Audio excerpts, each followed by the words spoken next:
They said I gave up. That I walked away from greatness to chase something meaningless. No one ever asked why. They just rewrote my story without me. But the truth, it doesn't shout. It waits. Waits for the right moment to breathe. To be seen. To stand still in the room and finally be heard. If you believe in quiet power, in stories that bloom slowly and cut deeper than noise ever could, then maybe, just maybe, this is for you. My name is Olivia Reed. I'm 21. I live in a small apartment above a bookshop in Seattle where the ceiling creaks when it rains and the coffee always tastes like comfort. I make my own coffee. I pay my own bills. I leave the door unlocked when I'm expecting kindness. And somehow, I'm still the one they call the family's lost cause. You see, I was supposed to wear the white coat, the girl with the honors, the path, the future. They used to say I was the one who'd make the family proud, until I didn't. I dropped out of med school in year 2.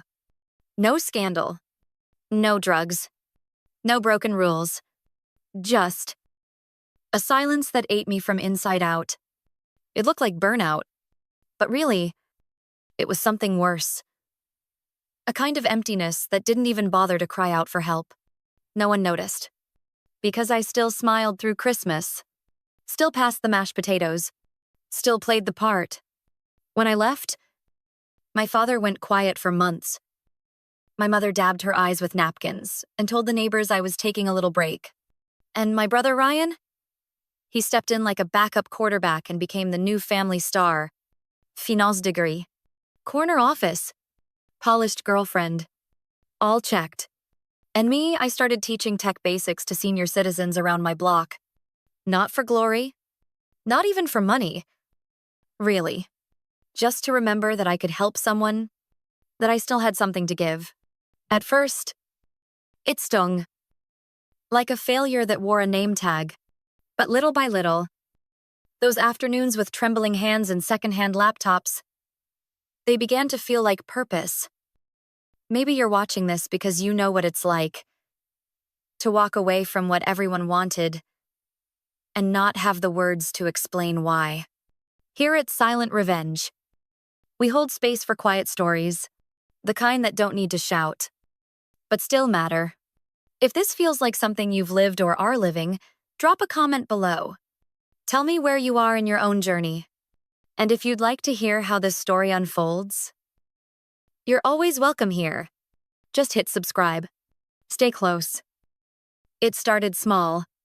A folding table at the corner of a coffee shop. 2 chairs. One old laptop with a cracked hinge. And across from me, Mr. Klein. Cischisse. Arthritis in both hands. And a fierce determination not to be left behind by the world. We began with simple things. Here's how you open your email. This is a video call. This is how to tell a real site from a scam. At first, it felt like a hobby, a patch to cover the silence. But slowly, something shifted. People started telling their friends. Then the library called. Then a church. Then I was speaking to a room of 30 seniors on how to protect their passwords. And just like that, my days began to change shape. What used to be a side gig grew into something with legs and a pulse. Something living. I called it Elder Bright. Simple mission. Help older adults stay connected in a digital world that too often forgets them. We didn't promise miracles. We promised dignity, clarity, access. From FaceTime basics to spotting fake news, to navigating online grocery apps, Elderbright taught what others had left behind. It wasn't glamorous. No flashy headlines. No billion-dollar funding. But one Thursday afternoon, everything clicked. I was helping a woman named Mrs. Given 83. 2 hip replacements. The mouth of a sailor and a heart made of fire. It took us 40 minutes just to get her mic working on Zoom. She kept calling it the demon box. Muttered under her breath. Called me darlin' like we were old barmaids in a past life.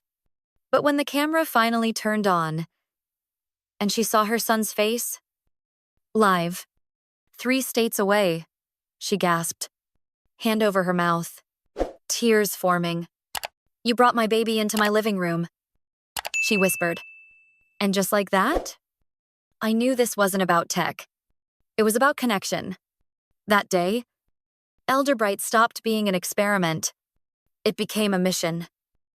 At the office, we were knee-deep in a full system overhaul. New onboarding flows, simplified navigation for first-time users, larger buttons, cleaner layouts, fewer steps. We tested every detail, especially for users who had never touched a keyboard. I had just finished a user session with a man named Peter, 76 years old. Quiet, grateful, hands trembling from Parkinson's.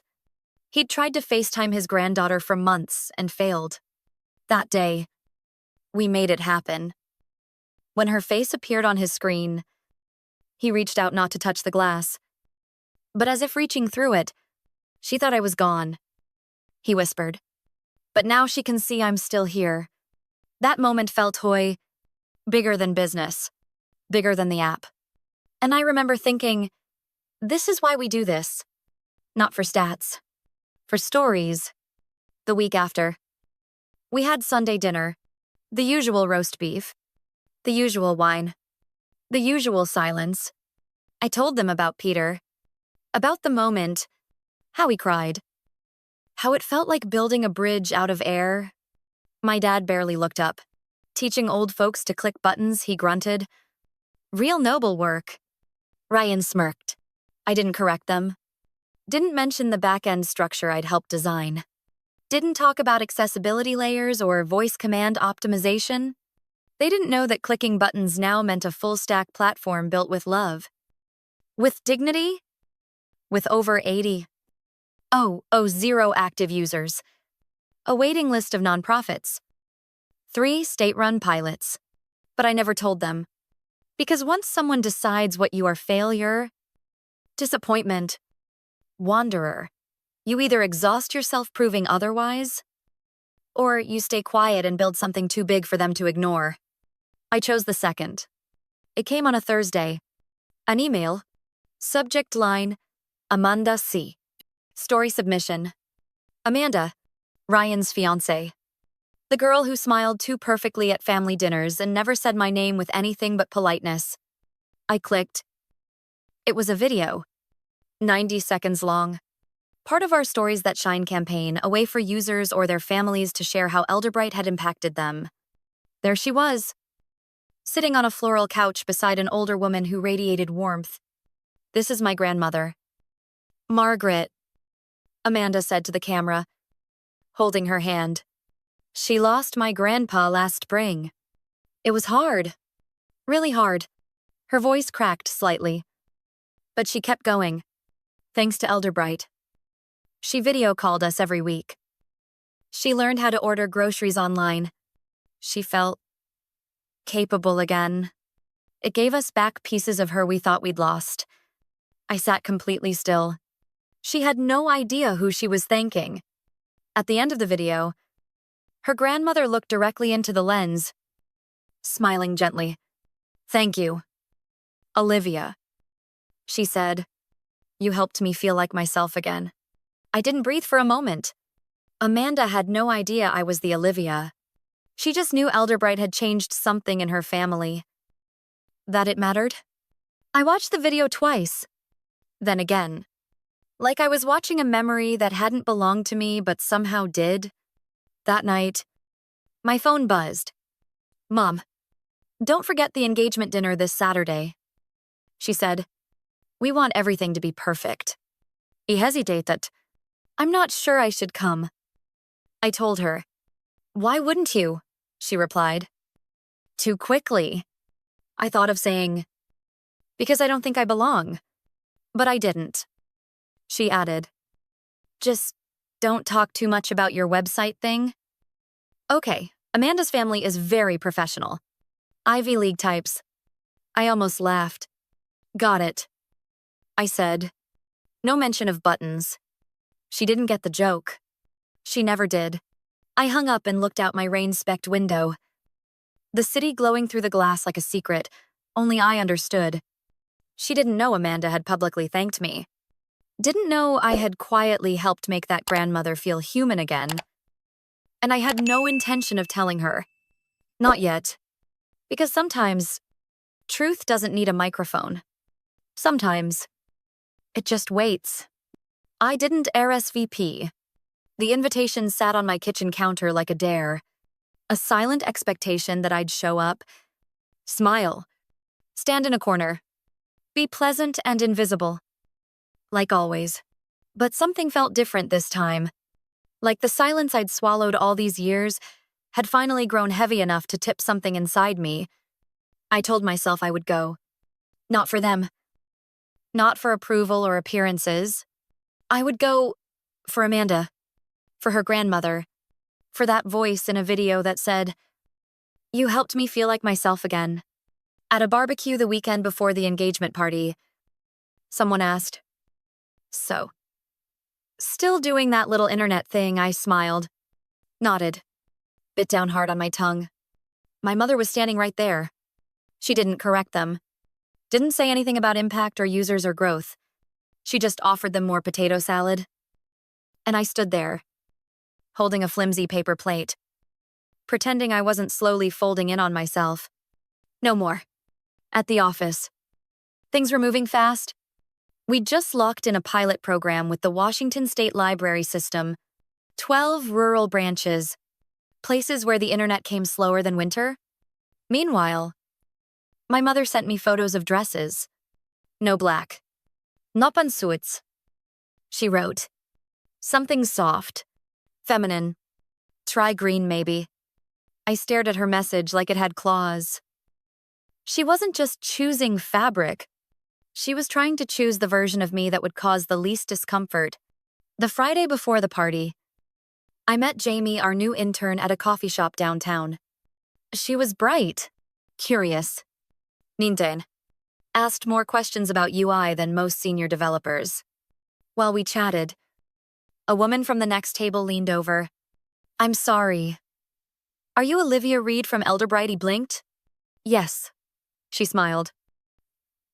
"My dad uses your platform every week. He sends me memes now. He's 81 and sends me memes." Jamie turned to me, wide-eyed. "You didn't tell me people recognize you." I shrugged. "They usually don't, but I could feel it. A quiet shift? A ripple of recognition starting to reach beyond my shadow. That night, I couldn't sleep. I kept hearing Margaret's voice. "You helped me feel human again." At 3 a.m., I got out of bed, opened my closet. I didn't pick black, or navy, or anything safe. I chose a dark emerald green dress. Clean lines, bare shoulders, strong and soft at once. Mine. Then I packed the video from Amanda's story campaign onto a small USB drive. Not to show it, just to carry it.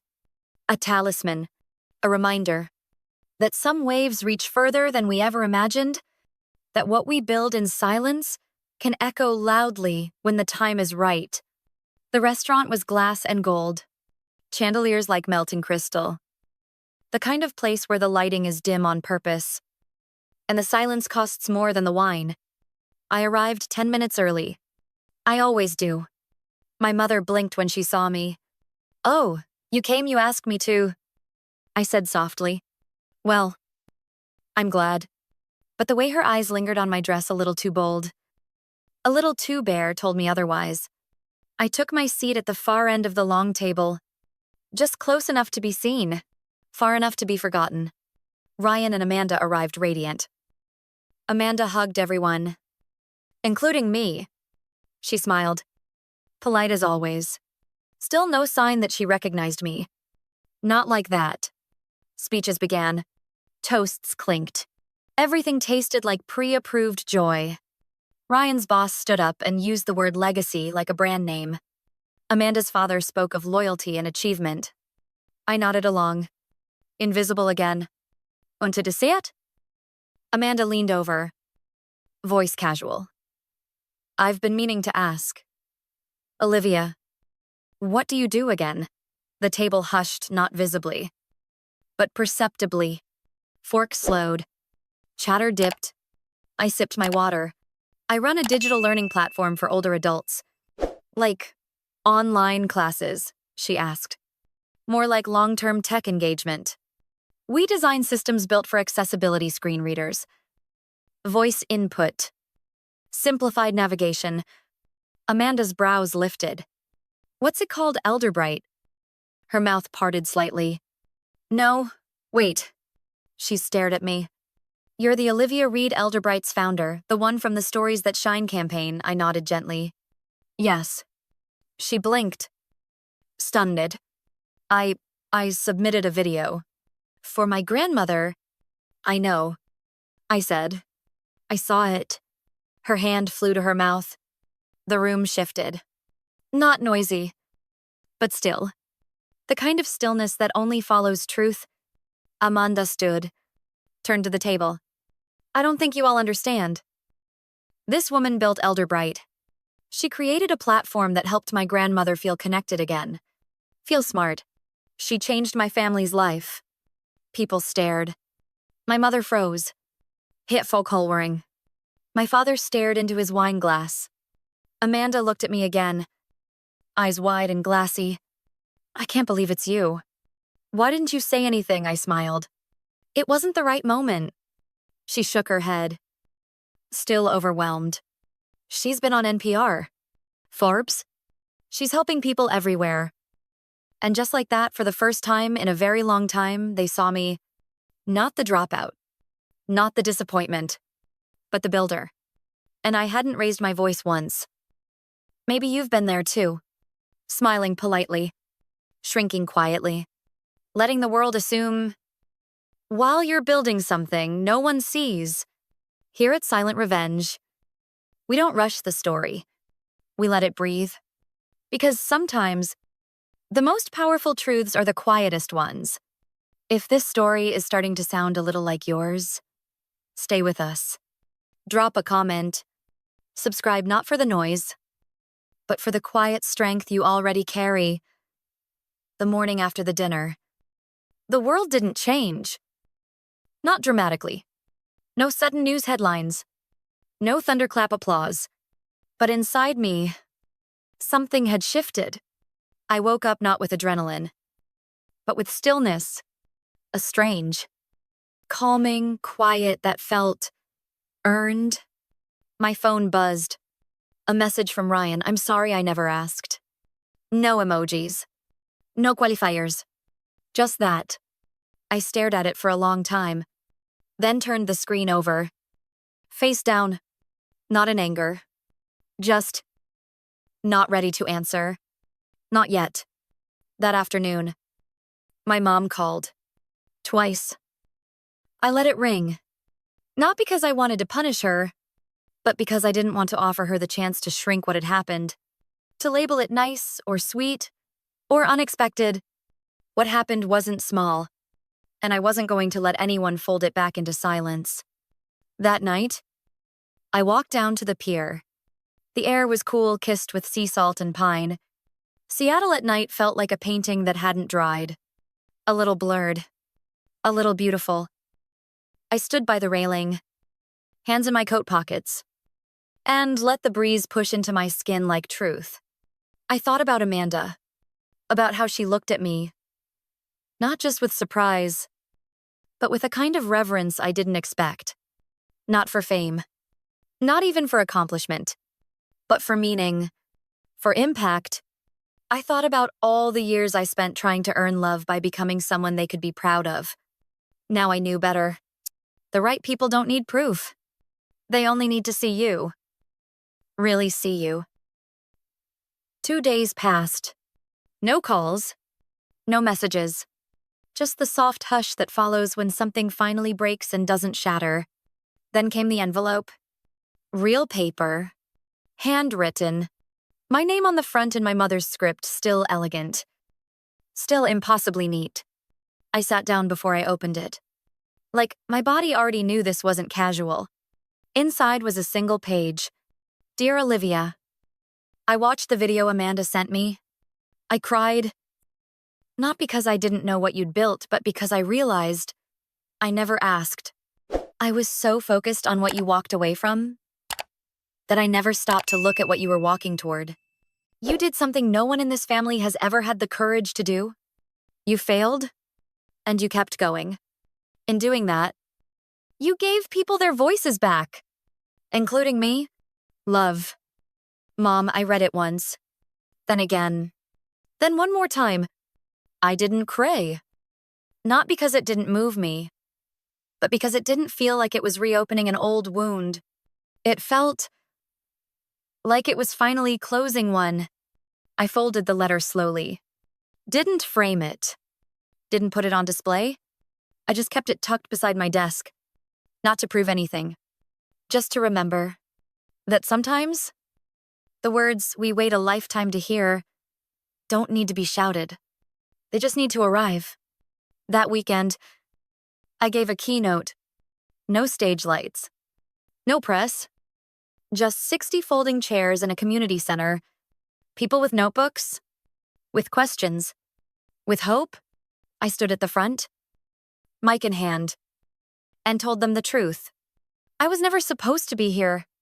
I was supposed to be someone else. Someone respectable. Predictable. But life didn't agree, so I stopped arguing with it. I told them about Elderbright, about what it meant to teach someone how to open an email and watch them reconnect with their grandchildren.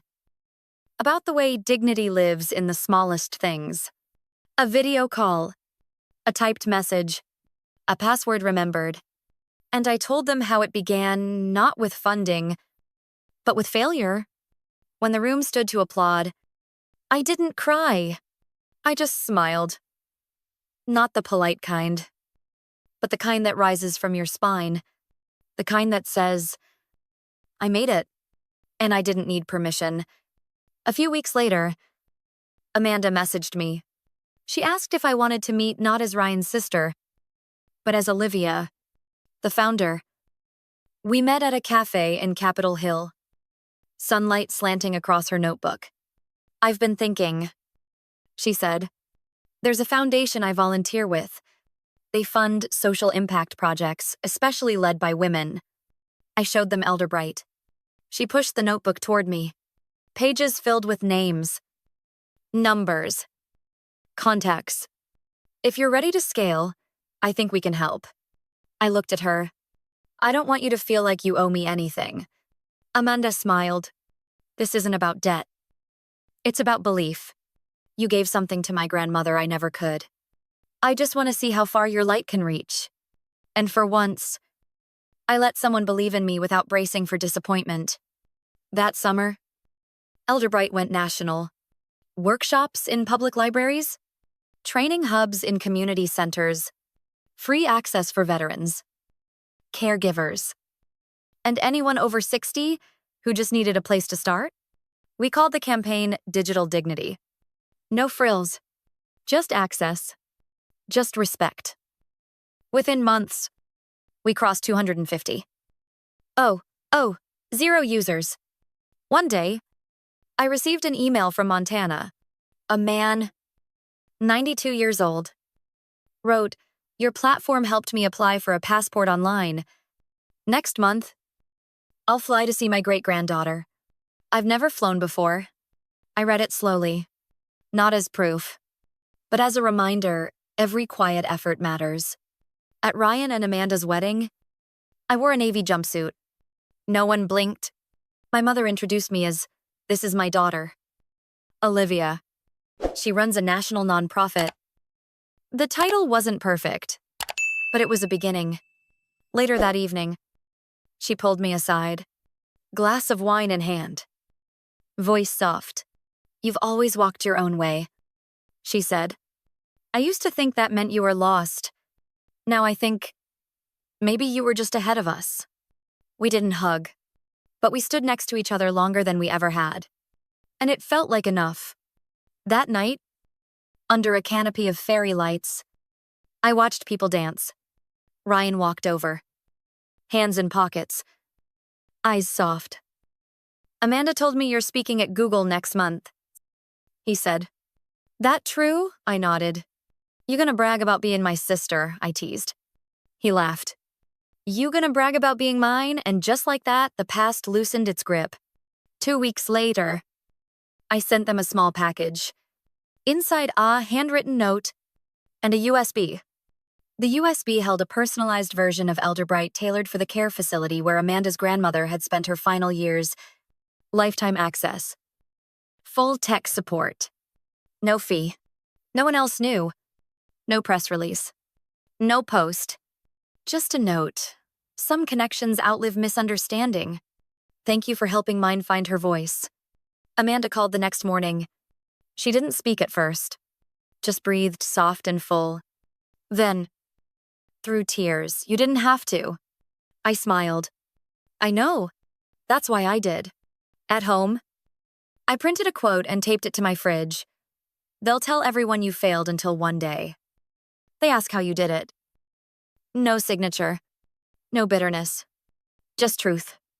And beneath it, my own reflection in the fridge door still. Strong. Smiling.